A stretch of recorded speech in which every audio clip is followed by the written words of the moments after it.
esta tarde de sábado, Amén. en el cual seguimos estudiando la palabra de Dios. No somos adventistas solamente el sábado por la mañana, ¿no es cierto? Que a veces la otra vez mostraron por ahí una foto en una iglesia grande, donde la parte de estacionamiento estaba lleno de autos. En la escuela sabática estaba vacío, pero llegando la hora de las 11, 11:30, se llenaba de autos porque llegaba toda la gente al sermón. Y de ahí se iba, y ya en la tarde nadie aparece. Entonces yo doy gloria a Dios, doy gracias a Dios, porque hoy día nos hemos reunido para seguir aprendiendo de su palabra. Así que los invito a abrir la palabra de Dios. En los textos que hemos visto ya estos últimos 2 sábados de esta serie, que la hemos titulado En preparación para el segundo advenimiento. ¿Alguien se recuerda del texto que hemos usado? Son 2 textos. Si no se recuerdan, Yo no estuve el sábado pasado. ¿sí? Vamos a leerlo en Mateo 16:24. Yo creo que ahí se van a recordar Ya. de lo que hemos estado estudiando, de la preparación del pueblo de Dios tan deficiente que hoy se tiene en las iglesias. Y decía el Señor Jesús en el capítulo 16, versículo 24, lo siguiente: Jesús les dijo a sus discípulos: si alguno quiere venir en pos de mí, niéguese a sí mismo, tome su cruz y sígame. Y vimos lo que eso significaba: una muerte al yo. Quizás los planes que teníamos, o una carrera, una ingeniería, una arquitectura, alguna cosa que quizás importante en nuestra vida, acá dice que debemos negarnos y ser como Jesús, aquel varón de dolores que dijo que no tenía dónde recostar la cabeza. ¿Por qué Jesús habrá dicho eso? ¿Por qué lo enseñó así? Claro que hay una enseñanza ahí, porque Él quería enseñarnos de que nada de este mundo puede ocupar el lugar en nuestro corazón. Amén. Antes que Dios. Las cosas materiales, por eso que el Señor dejó el día sábado. Por eso dice: amarás a Dios por... Amarás a Dios con todo tu corazón, con toda tu alma y con toda tu fuerza. O sea, nada, mis hermanos, debe ocupar el lugar que solamente a Dios le pertenece. Pero si yo tengo un ídolo, porque si le gana a Dios, le quita el tiempo a Dios, por ejemplo las tardes, como estamos diciendo, o el sábado de la mañana en la escuela sabática, que la gente se pone a hacer otra cosa, ¿qué puedo hacer yo para remediar eso? Primeramente, no basta con el deseo de ser mejor. Tengo que tomar medidas. La primera medida es la oración. Amén. Orar para que el Señor me toque mi corazón, para que el Señor me transforme y me dé las ganas para poder servirle con gozo y alegría. Porque acá este texto que acabamos de leer, dice: niéguese a sí mismo. Eso es negarse a sí mismo. Poner a Jesús en primer lugar. Y vamos a seguir viendo ahora, que vimos la vida de Abraham, vimos su experiencia con Isaac cuando lo ofrecía en sacrificio, vimos como el padre de la fe tenía algunas caídas en cuanto a la mentira, como hablaba el hermano recién, y no confiar en Dios. Y vimos cómo Dios tuvo que ponerlo en una prueba mayor. Vimos que las pruebas es nuestro pan diario para el cristiano. Si usted no tiene prueba, ¿no es cierto? Quizás no se ha dado ni cuenta de ella. A lo mejor no puede ser una prueba para usted el cigarro porque nunca fumó en su vida. Pero a lo mejor puede ser el alcohol. O si tampoco es el alcohol, puede ser, ¿no es cierto?, el deseo de dinero. Porque como decía la hermana, también vamos a ver que el diezmo prueba el carácter de la persona. No es que Dios necesite el dinero, no es que Dios necesite el diezmo para sostener su obra. Él puede, como vamos a ver, multiplicar los panes y los peces. Amén. De una forma que nosotros no nos imaginamos. ¿Por qué al hombre le pide el diezmo? Es simplemente para desarraigar el pecado inherente del corazón de esa persona. Él también es parte de la fidelidad, él también. Bueno, es que la fidelidad tiene que... Estamos tocando el punto del diezmo, pero es todo. La fidelidad en todo. Cierra todo, ¿sí? En la obra misionera, en el visitar a los enfermos, en el estudio de la palabra, en la predicación, en el guardar su ley, sus mandamientos, sus estatutos. Todo eso tiene que ver con la fidelidad. Estamos tocando un punto en el cual nosotros muchas veces es notorio. Cada uno lo sabe. Y entonces en la vida de Juan, vimos la vida de esos hombres, pero ahora vamos a ver la vida de Juan Bautista. Y los invito a abrir la Biblia en Lucas 1, capítulo 1, y versículo 15, porque este hombre es un símbolo, es un ejemplo, es una manera de cómo debemos vivir nosotros. Si alguien le puede dar lectura. Porque será grande delante de Dios, no beberá vino ni sidra, ni será lleno del Espíritu Santo aún desde el vientre de su madre. Muchas gracias. Ahí dice que iba a ser grande este varón, este niño, refiriéndose a Juan, que iba a ser lleno del Espíritu Santo, pero que se le da una dieta especial. Solamente dos cosas menciona la Biblia. Miel y langosta, que eran una... Y langosta, que era un fruto del algarrobo, lo hemos explicado.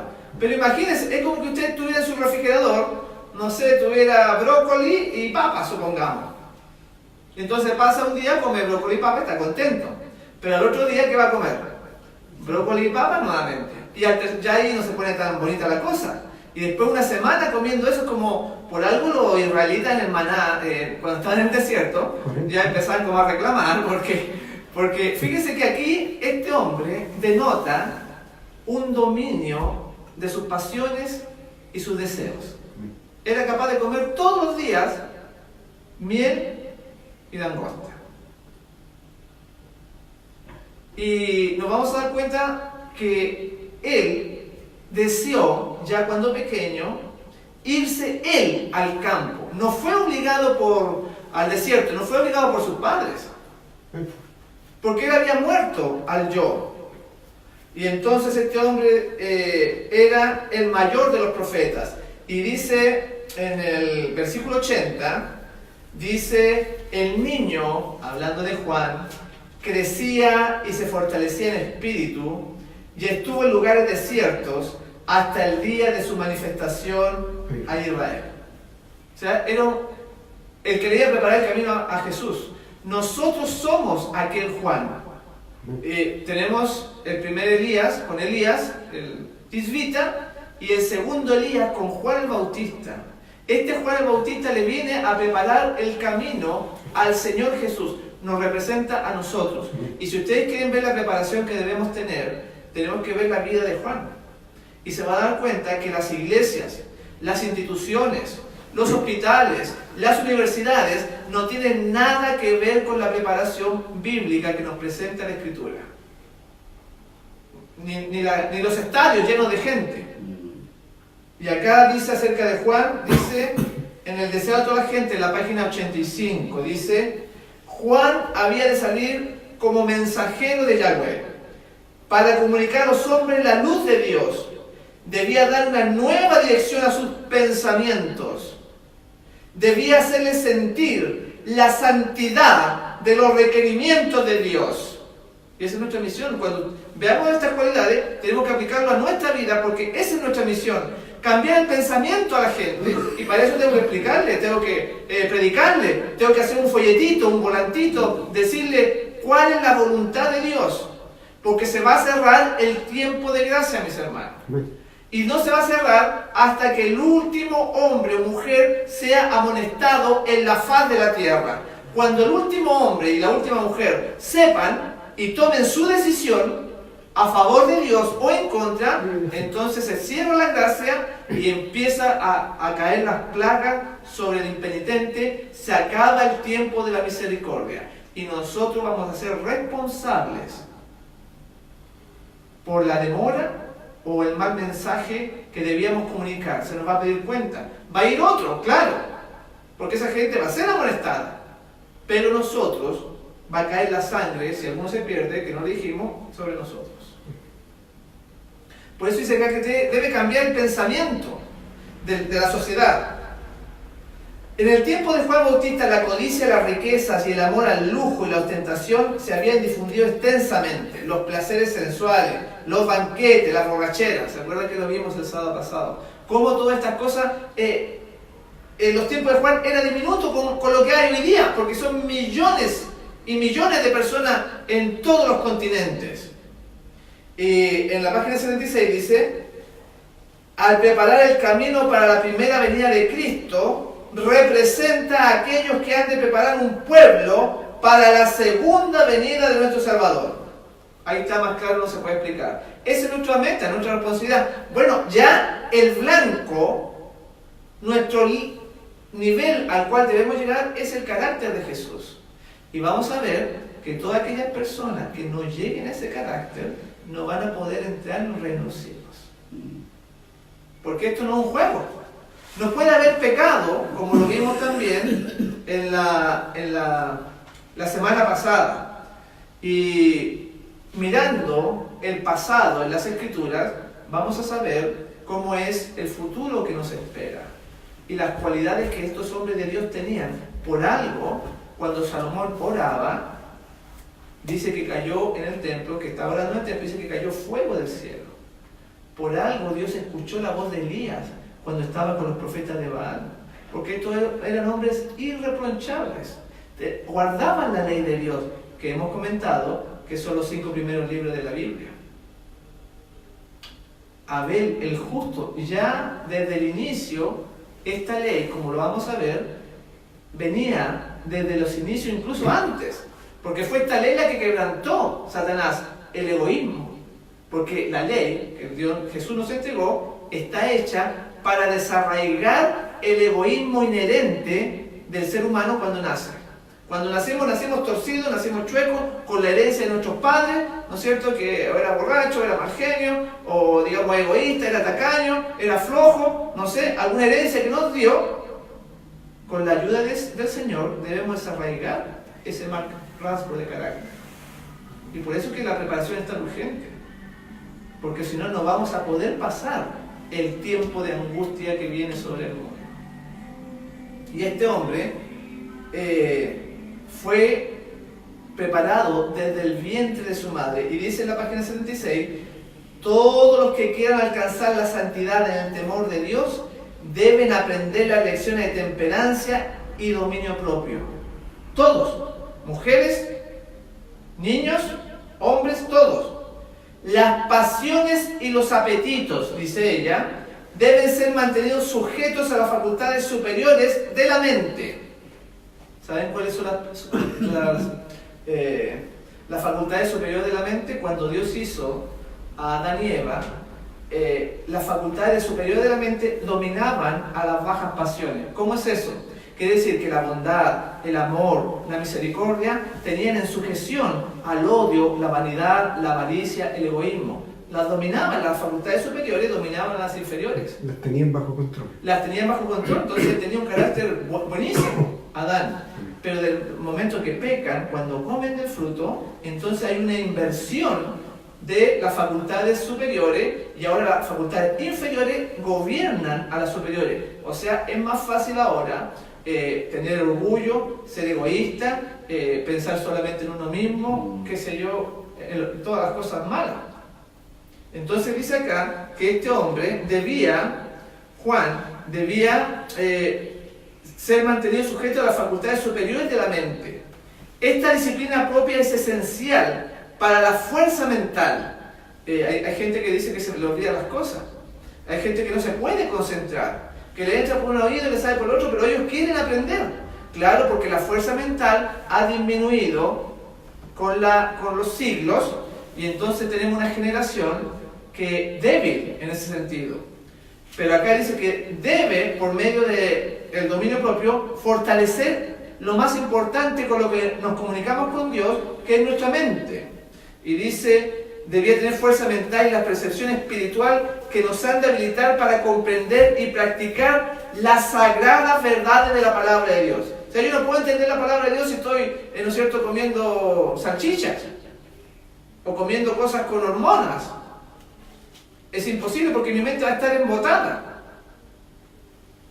Y dice, por esta razón, la temperancia ocupa un lugar en la obra de prepararnos para la segunda venida de Cristo.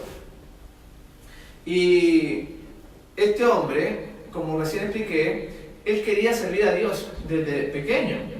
Como su padre era sacerdote, Zacarías ministraba en el templo, y dice que Zacarías y Elizabeth eran una pareja justa delante de Dios. ¿Qué quiere decir que sean justos?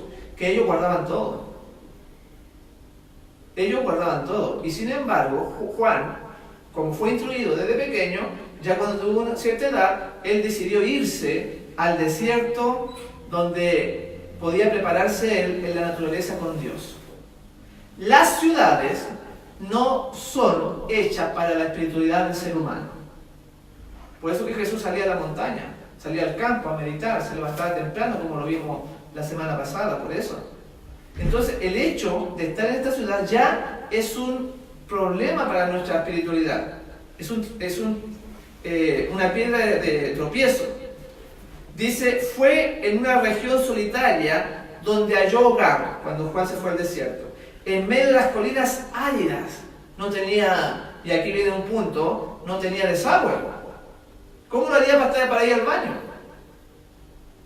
No era tan delicado. Como los israelitas que cuando estaban en el desierto, dice que cada uno tenía una estaca, ¿no? Andaba con una estaca, hacía un hoyo y ahí hacía sus cosas. ¿Ve? Entonces hay gente que es demasiado delicada. ¿Por qué? Porque claro, por la sociedad que tenemos. Sí. Pero tenemos que cambiar el pensamiento a tener pensamiento bíblico de cuál es la preparación. Dice entonces que su ropa era a la de los antiguos profetas, un manto de pelo camello, ceñió sus lomos por un cinturón de cuero, comía langosta y miel silvestre. ¿Saben? También representa Juan a los 144.000, como Elías. En Elías, y que el primer Elías y el segundo Elías Juan, representa a aquellos que van a vivir el tiempo del fin. Cuando se aparece Jesús, se transforma, se transfigura ante los discípulos, dice que se apareció Moisés, ¿y quién más apareció? Y Elías, ¿no es cierto? Porque Elías representaba a aquellos que se fueron al cielo sin ver la muerte. ¿Y Moisés a quién representaba? Los que van a resucitar. A los que van a resucitar, los que van a ser tenidos, porque él estuvo ahí, estuvo en la tumba, pero resucitó.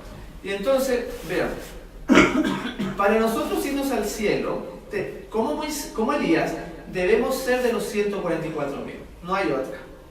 No hay vuelta. No hay vuelta, como dice el hermano. Tiene que ser como los 144.000. Pero dice que son sin mancha y vienen de gran tribulación. Claro, exactamente.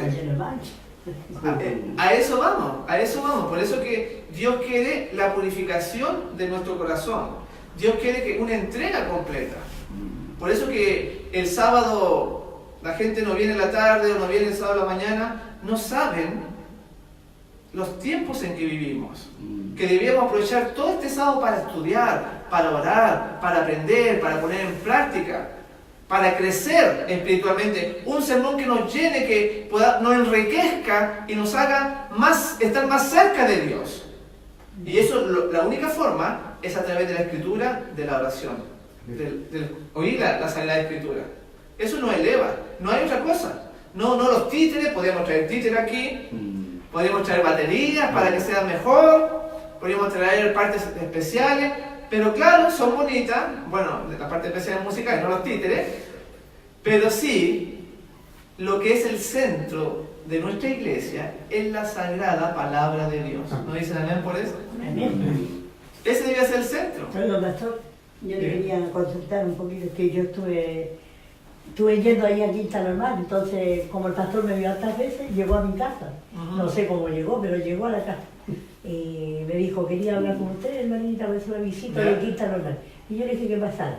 Y yo lo primero que le abordé, porque yo soy preguntona, le dije, ¿qué opina usted de la Pascua? Me dijo, la Pascua de los judíos. Y le dije, no, yo estoy hablando de la Pascua de los mundanos, le dije, yo lo que hago arbolito de Pascua. Y me dijo, hermana, ¿cómo puede decir algo tan atroz? ¿Por qué? Le dije yo, porque es tan linda la iglesia con un arbolito llena de cositas hermosas. Eso, hermana, lo comentamos nosotros, también lo hablamos un poquito el sábado pasado, cómo uno piensa de que las religiones, al mirar al pentecostal, al mirar a los testigos de Jehová, a los pesebres que hacen en la iglesia católica, la gente piensa que esa es la religión. Y entonces se queda ahí, como a usted le pasó, ¿no? pero no es así, mis hermanos. Por eso que debemos estudiar la Biblia, debemos aprender. Y volviendo acá a lo que es Juan, dice que Juan, a pesar de tener toda esa preparación, no tenía internet, no tenía celulares, no tenía comunicación con nadie. Él estaba ahí en la naturaleza, y ustedes ven como el desierto, súper tranquilo, no hay música, no hay un programa especial, nada. Y entonces dice que Juan no comprendía plenamente la naturaleza del reino del Mesías. Imagínense ustedes que teniendo esa preparación desde pequeño, teniendo el Espíritu Santo desde el vientre de la madre, todavía le faltaba claridad para comprender las cosas. ¿Cómo serán nosotros?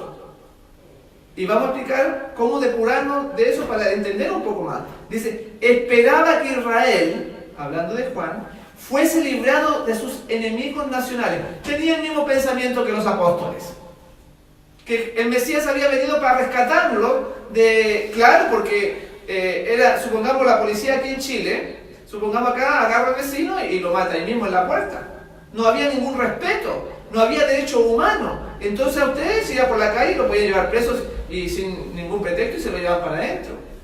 Si hablaba usted una blasfemia, por ejemplo, en el pueblo judío, lo mataban, lo apedreaban. O sea, era muy drástico el ambiente en que se vivía. Pero dice acá que por algo que Juan y los apóstoles pensaban de que tanta opresión, el Mesías obviamente lo iba a sacar de ese estado al reino. Pensaba igual que los apóstoles. Ustedes saben el chasco grande, la desilusión que se llevaron ellos cuando Jesús les hablaba eso. Entonces, parte de la preparación, primeramente, es no vivir en las ciudades. Vean lo que le estoy diciendo. Porque uno hace toda su vida, sus raíces, acá en las ciudades. Y irse al campo a vivir como Juan significa cambiar toda mi estructura, tanto económica como social. Ahí el hermano Jaime se quiere ir al campo, ¿cierto? Pero a veces uno tiene que aprender un poquito las pautas para irse al campo, las recomendaciones que da el Espíritu de Profecía, porque ustedes saben que el campo le puede sacar una millonada, una riqueza, una fortuna en poco tiempo. Porque hay que hacer los cimientos de la casa, hay que construir, hay que poner agua, qué sé yo, todo lo que la gente está acostumbrada a tener esas comunidades. Entonces, tiene que tener una orientación. Por eso es que esta es una cuestión de fe. Aquel que no tiene fe, mi hermano, se enoja, se opone, se aíra contra estos mensajes, porque dice, uy, qué duro es esto. Ya me quieren sacar hasta de la ciudad, me piden el diezmo, me piden el sábado, no me dejan comer carne. Ay, esta iglesia sí que es exigente. Pero no se trata de iglesias, se trata de lo que Dios quiere para su pueblo, porque estamos contaminados. Y aún Juan trató de irse al desierto y dice que Satanás iba para allá y allá a él trataba de hacerlo caer. Entonces vean, voy a leer algunas pautas para que se den cuenta lo que significa vivir acá en la ciudad. En Evento del Último Día, en la página 99 dice: el ambiente físico de las ciudades es muchas veces un peligro para la salud. Aquí habla un poquito de vivir acá, hermano, para la salud. La exposición constante al contagio, el aire viciado, el agua impura, porque el agua que consumimos de los grifos, de la llave, está totalmente con cloro, con cobre muchas veces de la misma alcantarilla y algunos niveles, ¿no es cierto?, de cloro, como recién dije. Flúor, eso, exactamente, el flúor, que es un derivado del aluminio, es un resultado del proceso del aluminio, y eso nos estamos bebiendo cada día.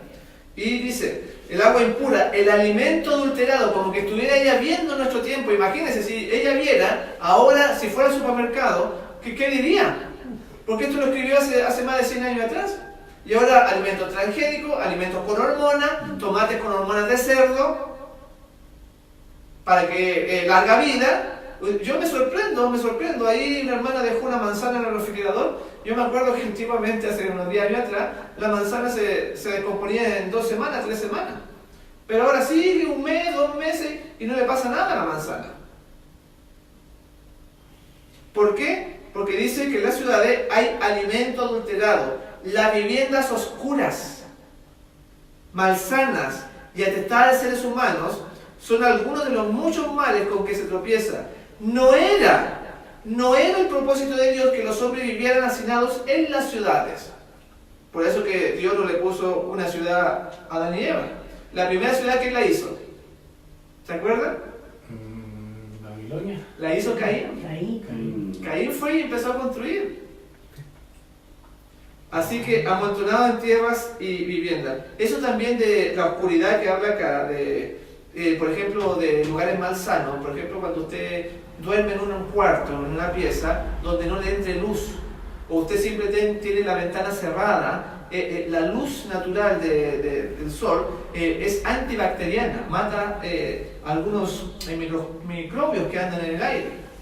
Por eso uno tiene que ventilar la sábana, ¿no es cierto?, de la cama y dejar que entre luz, porque esa luz mata esos patógenos.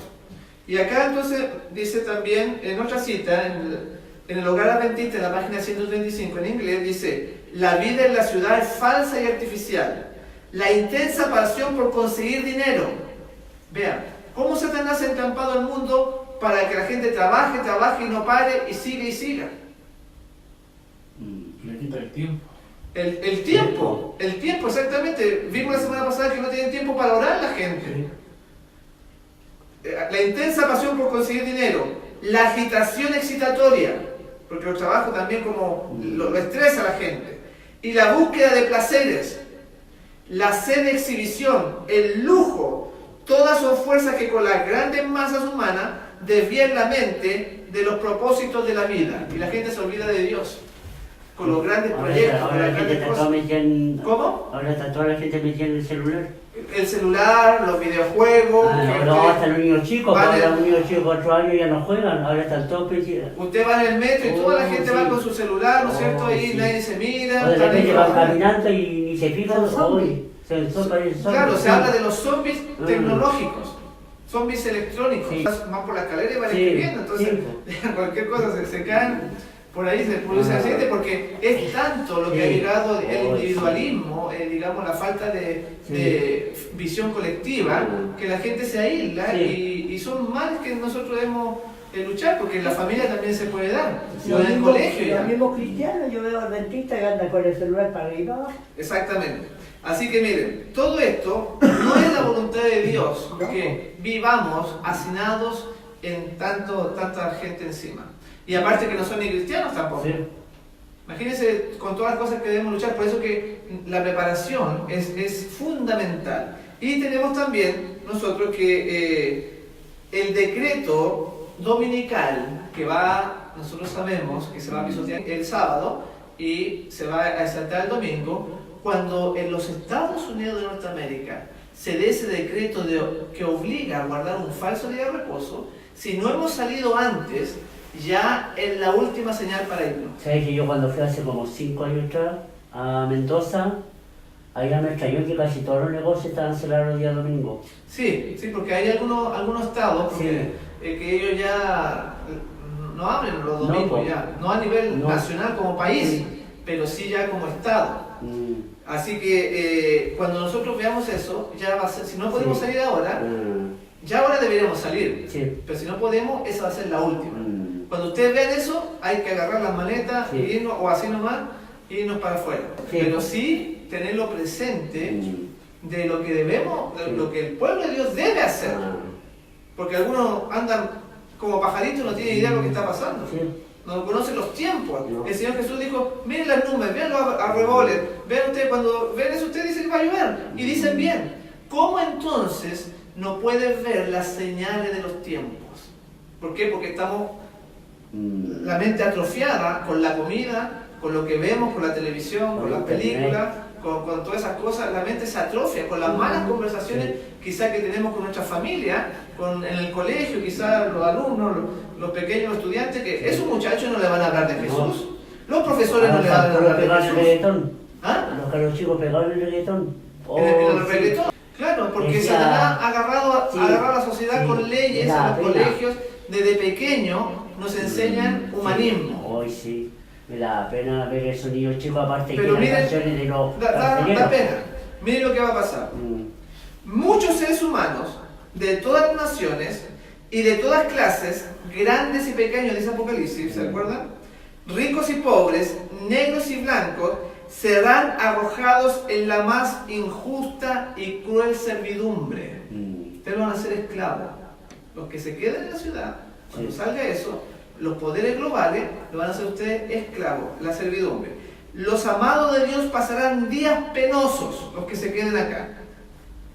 Encadenados, encerrados en cárceles, sentenciados a muerte, algunos abandonados adrede para morir de hambre y sed en sombríos y repugnantes calabozos. Conflicto del siglo, página 683. ¿Cómo será? ¿Cómo serán esos días? Por eso que no hay pluma humana que pueda describir lo que viene sobre el mundo. Y entonces si hoy día vemos que la gente no viene por el clima, por el frío o por el calor, o que viene solamente un rato al sermón, que no estudia la escuela sabática, ¿qué preparación estamos haciendo? Yo me acuerdo que cuando yo voy a dar campaña en otros países, cuando fui a Perú, por ejemplo, a Lima, y ahí está el Tribunal de la Inquisición. Entonces yo pasé a ver, porque aprovechando el viaje, y entonces ahí uno puede darse cuenta de que ellos no estaban jugando. A la persona le ponían una cárcel que era así más o menos, era de aquí hasta por aquí más o menos, no era muy grande, y de profundidad tenía así tanto nomás. Y ahí el preso, bueno, aquí estaba la reja, y tenía un tanto para allá, y entonces el preso no tenía baño. No tenía así donde orinar, donde hacer sus cosas, ¿no? Tenía que ser ahí mismo. Y ahí mismo se acostaba porque no le ponían cama tampoco. Ahí en el suelo. Porque este asunto, mis hermanos, y aparte de las torturas que los ponían en cepo, movían la rueda, lo estiraban, entonces los huesos se descoyuntaban. Y entonces, ¿qué fe tiene el pueblo hoy en día? Que no es capaz de estudiar la Biblia, de orar, no es capaz de hacer como iglesia un ayuno, no es capaz de hacer la obra misionera, no es capaz de unirse como un solo hombre para dar el mensaje de los tres ángeles, Pastor, para preparar el camino del Señor. La tecnología se comió a la gente. Sí. No tienen tiempo para nada. Sí, pues, sí. El tiempo. Sí, voy a seguir leyendo. Dice, lo primero que se debe aprender todos los que quieran trabajar con Dios, si usted le quiere servir, es la lección de confianza en sí mismos. Entonces estarán preparados para que se les imparta el carácter de Jesucristo.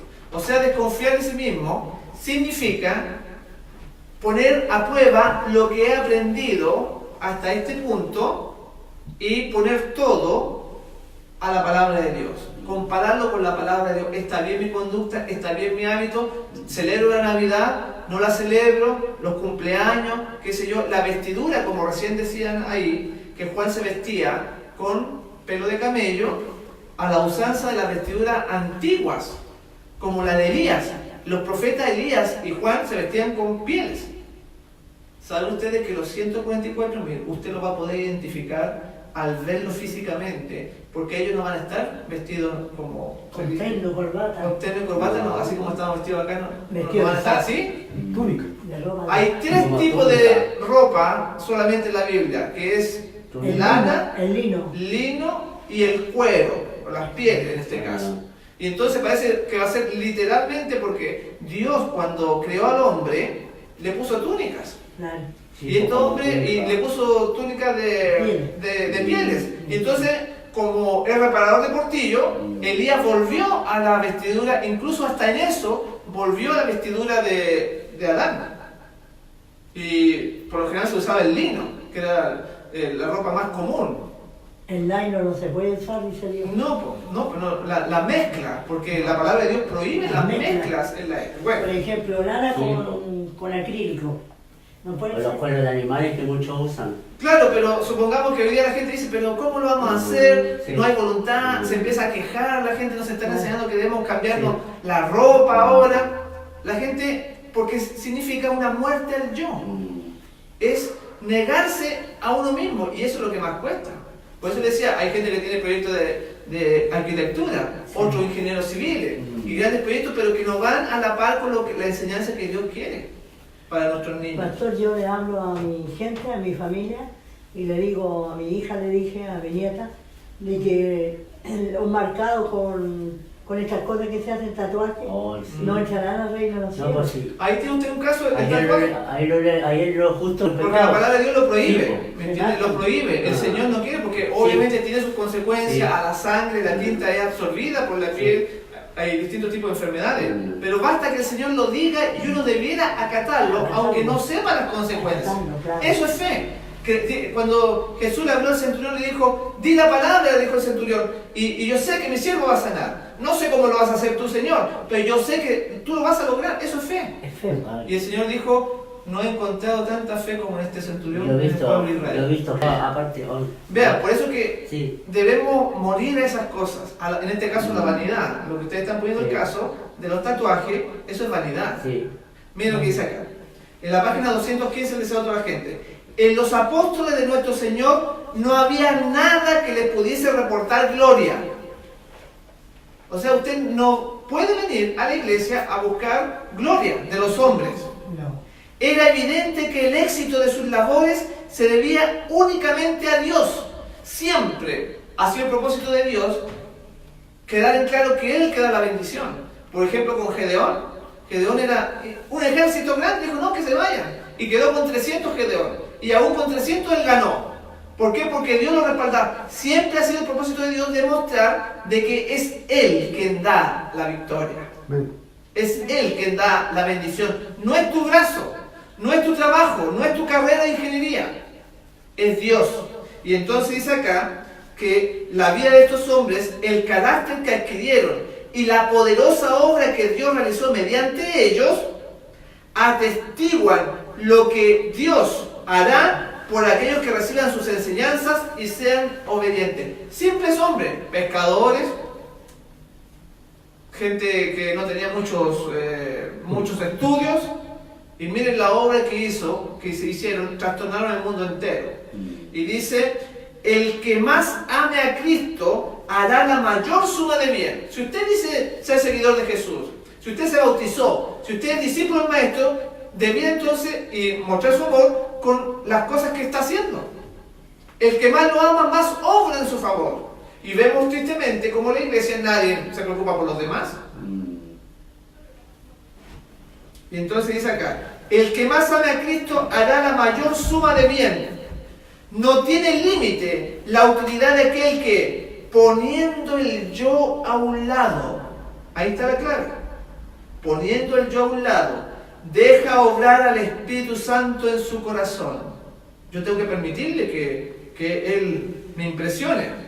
Y vive una vida completamente consagrada a Dios, completamente. No le deja un poquito al mundo. Así no le deja camino al diablo también. Y claro, por eso, y ahí entonces anda por la vereda del cielo. Sí. Y entonces pues, ahí se cumple lo que vimos ayer, el sábado pasado, que esa persona anda en los caminos. Y que son caminos perfectos, decía. Entonces, cuando usted le habla, cuando usted lo trata, se nota que está bajo la influencia divina. Y dice, con tal que los hombres estén dispuestos a soportar la disciplina necesaria, sin quejarse ni desmayar por el camino, Dios les enseñará hora por hora, día tras día, le va enseñando cuál es su voluntad. Y entonces él va enderezando su camino y después llega un momento, pasan los años, entonces se da cuenta que ya alcanzó el nivel. Por la gracia de Dios empezó a mejorar su carácter, empezó a mejorar su mal genio. Su odio quizá no le costaba perdonar cuando le hacían una ofensa, o se enojaba mucho por pequeñas cosas. Empieza a avanzar en el camino de la santidad. Y dice, Él derramará las aguas de salvación en raudales abundantes mediante los conductos humanos. Por eso que en Pentecostés ya ellos se habían arrepentido, habían llorado por 10 días, cuán mal habían tratado al maestro, y entonces vino la bendición y llegaban a hablar hasta en lenguas. Y entonces hizo una obra grande, 3.000, 5.000 se bautizaban, se convertían a Dios. Entonces esa facultad eran dotados porque se habían vaciado y el Espíritu había llenado el lugar que ocupaba el egoísmo, el orgullo y la vanidad. Entonces, Dios quiere eso en su pueblo y para ello lo va a provocar. ¿Cómo es eso? Vamos a ver lo que hizo Jesús en una crisis que se dio en su ministerio, que está en Juan, vamos al libro de Juan, por favor. Juan capítulo 6, versículos 25 y 26. Ahí hay una crisis. Esa crisis que vamos a ver, su equivalente, o su símil, podríamos decir, es la ley dominical, que va a suceder ahora muy pronto en nuestros días. Por eso que necesitamos tener una fe fuerte, una fe poderosa para poder creerle a la Escritura. Dice así, Juan 6, 25 y 26, dice, Jesús respondió, os aseguro que me buscáis no porque habéis visto las señales, sino porque comiste el pan y os saciasteis. ¿Se acuerdan ustedes de la multiplicación de los panes y los peces? De los 5 La gente, lo seguía, claro, y tenía hambre, estaba cansada ahí por los montes, lo seguía. Pero llegó un momento que no tenían que comer y el Señor dijo, bueno, alimentémoslo. Y al ver, imagínense que de la nada se multiplicaban los panes y los peces, la gente que quiso hacerlo rey. Porque dijeron, miren, con un rey como este va a ser nuestro imperio grande porque nos va a dar la comida así gratis. Entonces, aunque era una buena cosa darle alimento a la gente, existía el peligro de dar un mensaje equivocado, de que el camino iba a ser muy fácil. Y no era así. Entonces vean lo que pasó. Esta crisis de Galilea es muy importante porque en ese momento Jesús hizo limpieza en su iglesia. Vean qué raro, pero así es. ¿Cómo puede ser? Porque al ver que la comida llegaba gratis, empezó a llegar mucha gente por los panes y los peces, como se dice. Puede ser que nosotros, al venir a la iglesia, vengamos a buscar los panes y los peces, sin el carácter del Señor. Porque estamos enfermos, hay gente que viene a la iglesia porque está enferma. Hay gente que viene a la iglesia porque se siente bien en comunidad, sociabiliza, conversa, se abraza, qué lindo. Pero no hay transformación en su ser. Es como Satanás. Ustedes saben lo que le pasó a Satanás, ¿no es cierto? Satanás deseó el poder de Dios, pero no deseó su carácter. Díganme. Yo siento eso cuando voy al club. ¿A dónde? Al club. Ah, usted va a un Yo decía, sí, voy con la ansia de conversar, de hablar con ella. Pero acá Claro. no, acá con ella. Eso pasa porque somos seres humanos, somos seres sociables.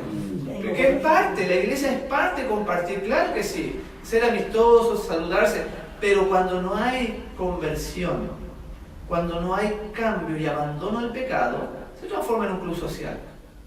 Vean, dice, cuando Cristo prohibió a la gente que le declarara rey, le iban a declarar rey, sabía que había llegado un momento decisivo de su historia. Mañana se apartarían de las multitudes que hoy deseaban exaltarle al trono. Él sabía que la gente se le iba a ir. El chaco que sufre en su ambición egoísta iba a transformar su amor en odio. Es como lo que pasó cuando él entra a Jerusalén, cuando entra en el burro triunfante, en la entrada triunfal, la gente dice, Hosana al hijo de David, al rey de Israel, y después de la semana, a los poquitos días, ya lo querían matar en la cruz.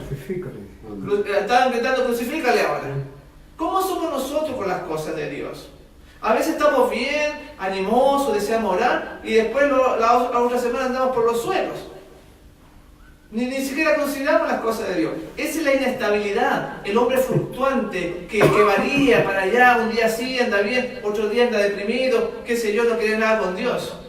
No es diferente la situación de los discípulos de antaño con los discípulos que hoy vemos, o nosotros mismos. Entonces dice acá que el chaco que sufriera su ambición egoísta iba a transformar su amor en odio. Cuando Jesús le iba a decir, no quiero ser rey, entonces sus ambiciones se iban a truncar, porque hay que buscar lo material. A lo mejor cuando usted viene a la iglesia busca la bendición, busca lo material, busca sanarse la enfermedad, busca un buen trabajo, o lo que sea que hay en su mente, pero busca algo, no busca el carácter de Dios. Y eso es lo principal. Obviamente no todo, pero sí, digamos, si nosotros en nuestro corazón, o las personas que están escuchando esto, hay en su corazón algo que los desvía de Jesús, entonces debíamos nosotros orar, ayunar si es necesario, para que el Señor nos ponga el amor hacia Él en primer lugar. Amén. Eso tiene que ser en primer lugar Él. Y dice acá, dice, el chasco que sufriera su ambicioso egoísta iba a transformar su amor en odio, su alabanza en maldiciones. Vean, porque no recibieron lo que ellos andaban buscando. Aunque sabía esto, no tomó medidas para evitar la crisis. Jesús sabía que la gente lo seguía por los panes y los peces. Pero llegó un momento que tengo que hacer limpieza aquí, porque está llegando demasiada multitud mixta. Desde el principio no había presentado a sus seguidores ninguna esperanza de recompensa terrenal. Nunca Jesús les prometió, ustedes se van a enriquecer aquí conmigo. Por eso al que vino a buscar gloria, ustedes saben quién era uno de los apóstoles, que era Judas, le dijo, mira, las zorras tienen cuevas, los pájaros tienen nidos, pero yo no tengo nada que ofrecerte. Porque sabía que Judas venía con el dólar. Entonces vean que nos presenta un evangelio de la prosperidad hoy en día. Las iglesias se ven llenas, hasta le hacen llover oro del cielo. ¿Han visto ustedes que hay algunos pastores acá que tiran, alguien les tira una piedrecita por ahí mientras está predicando y dice, mira, está cayendo oro del cielo? Y la gente, wow, dice, esta iglesia sí que es tremenda y no se pierden reunión por si agarran algún oro, ¿no? Pero vean que nosotros podemos ser en ese nivel, pero con otras cosas. Y entonces dice acá, a uno que vino deseando ser su discípulo, le había dicho, las zorras tienen cavernas, las aves del cielo nidos, mas el Hijo del Hombre no tiene dónde recostar su cabeza.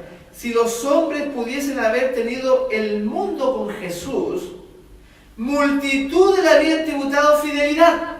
Si le hubiera prometido carro, le hubiera prometido casa, le hubiera prometido comida, como aquí estaba dando pan y peces, entonces la gente le, sí Señor, somos fieles a ti. Pero no podía aceptar un servicio tal. Entre los que estaban relacionados con él, muchos habían sido atraídos por la esperanza de un reino mundanal. Como el Mesías los iba a libertar, ellos iban a ser los primeros ministros, los embajadores, o qué sé yo, ¿no? Estos debían ser desengañados.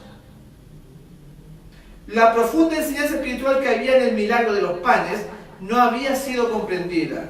Tenía que ser aclarada, y en esa nueva revelación iba a traer consigo una prueba más detenida. Y ustedes saben que llegó un momento que se está yendo toda la gente.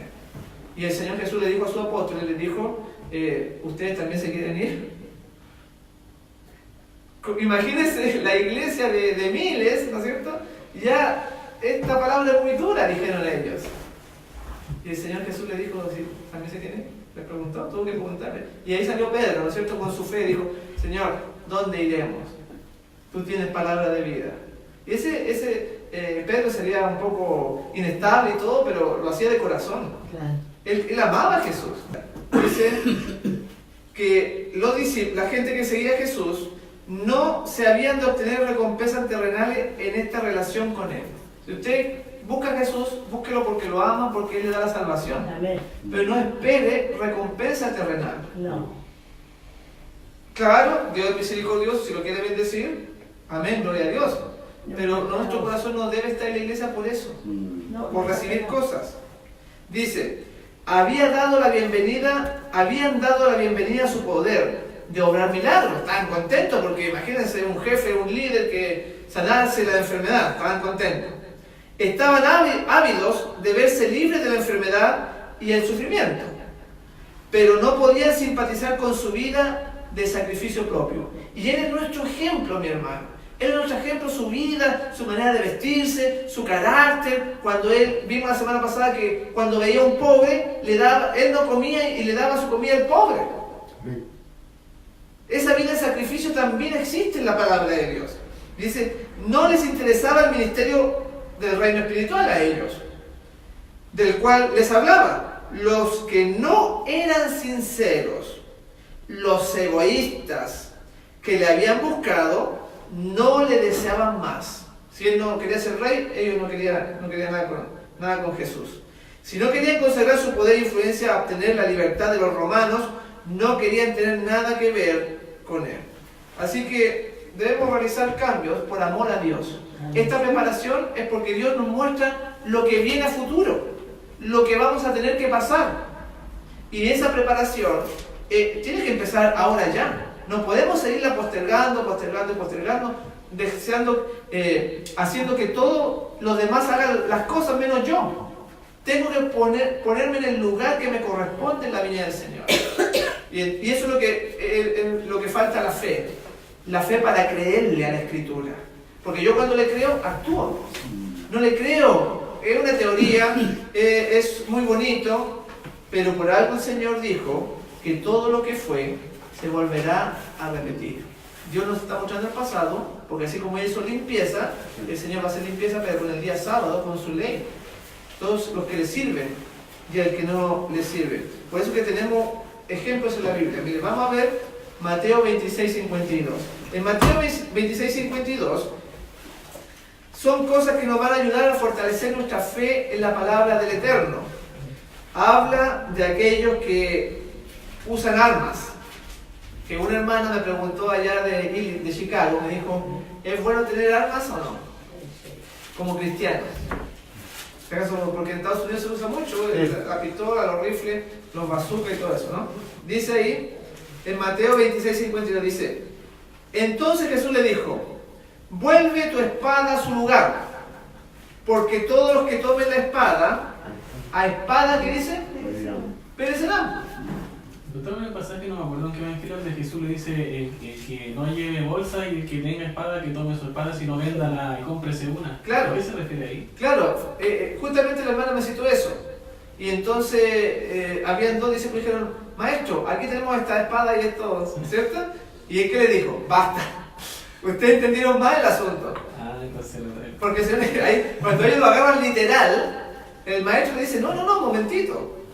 Estoy dando una enseñanza de que se preparen, pero no con armas. ¿será la espada de la fe? La espada del Espíritu, la espada de la fe, la Escritura. Pero ellos pensaban de que era literal, entonces el Señor Jesús les dijo, basta, no están entendiendo mal ustedes. Porque dice que el ángel de Jehová acampa alrededor de los que le temen, ¿se acuerdan? Y los defiende. Y entonces yo tengo al ángel, ¿para qué necesito el arma? Incluso dice ahí que los que andan con espada, a espada van a perecer. Bueno, pero si yo no tengo fe, no le creo, y dudo, y me van a asaltar a mi niño, allá a los delincuentes, qué sé yo. Por eso que esta cuestión no es fácil. Este asunto es un caminar confiando en la Biblia, en esa Biblia que ustedes tienen en su mano, que hay que poner la fe ahí, la confianza. Si no, todo esto es pura palabrería simplemente. Vamos a ver otro ejemplo. Dice ahí en Apocalipsis 13:10, hablando de esto mismo, que se cumplió con el papado, con la bestia, en Apocalipsis 13:10. Esto de que vuelve tu espada a su lugar, porque todos los que tomen la espada, a espada perecerán. Desde el momento que él lo dice, es una ley. Siempre va a suceder así, en toda situación. Si una persona anda matando, anda robando, o sea, anda de asesino, lo van a asesinar. Siempre va a ocurrir así. Y acá, en Apocalipsis 13:10 dice, si alguno lleva en cautividad, va en cautividad. Si ustedes se ponen a coger gente, a secuestrar, supongamos, a usted le va a pasar lo mismo. Porque es una ley, ya quedó escrito, y así va a ser siempre. Con la hada que me iba, será medida. Ahí tiene usted otro ejemplo. Dice la ley de causa y efecto. También, si alguno lleva en cautividad, va en cautividad. Si alguno mata a espada debe ser muerto.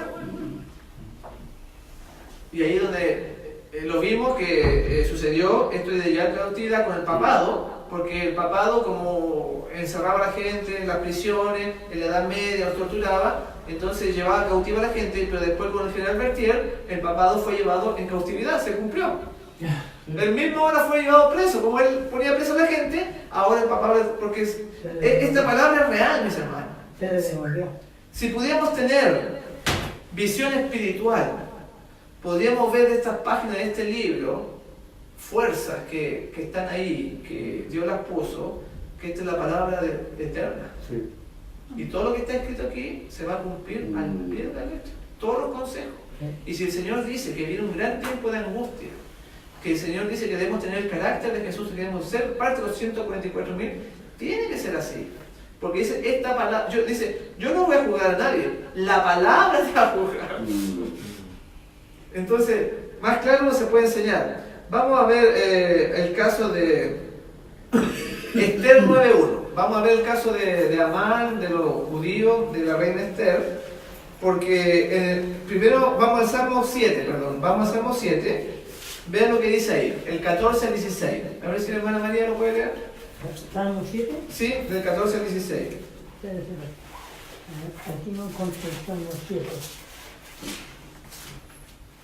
No, estoy en el 8.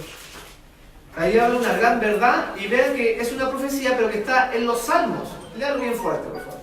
Dice, su iniquidad recaerá sobre su cabeza y su agravio caerá sobre su propia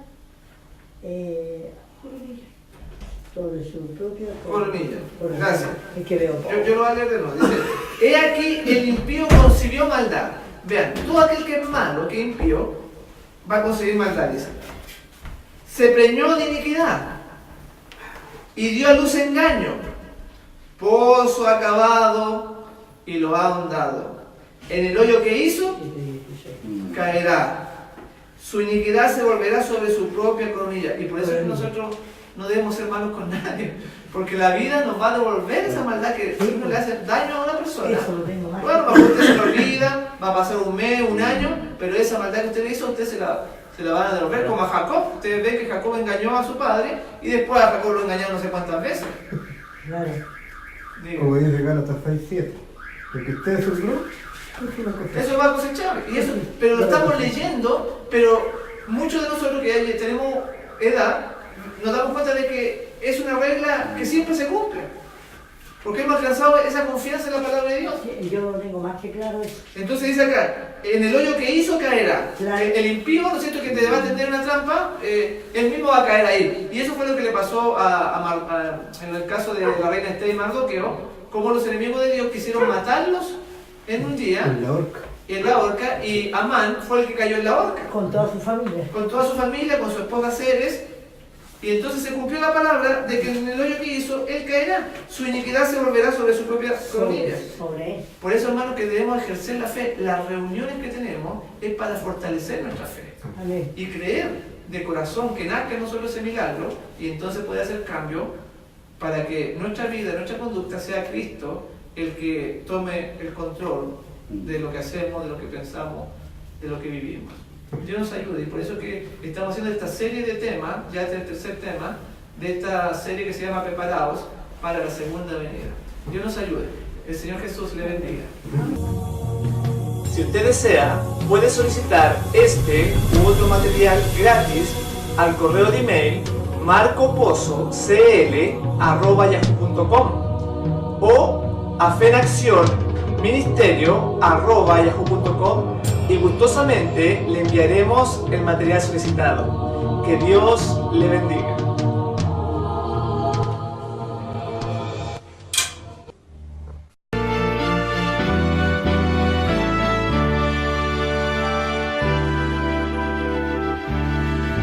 Da gloria al Señor, de rodillas adórale, en la hermosura de su santidad, tu plena obediencia, cual oro ofreciéndole, con el incienso de grata humildad. La carga del mal deposita hoy a sus pies, la llevará sobre su corazón, tus penas te quitará, limpiando tus lágrimas, guiando tus pies a mayor bendición.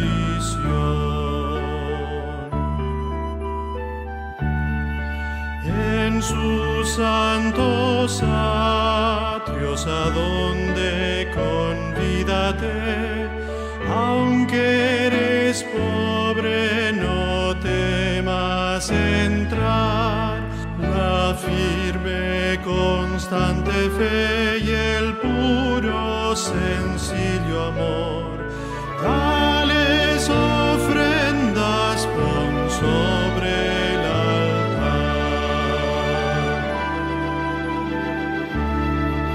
Y cuando tus dones le entregues a tu Señor, por su Hijo amado los aceptará,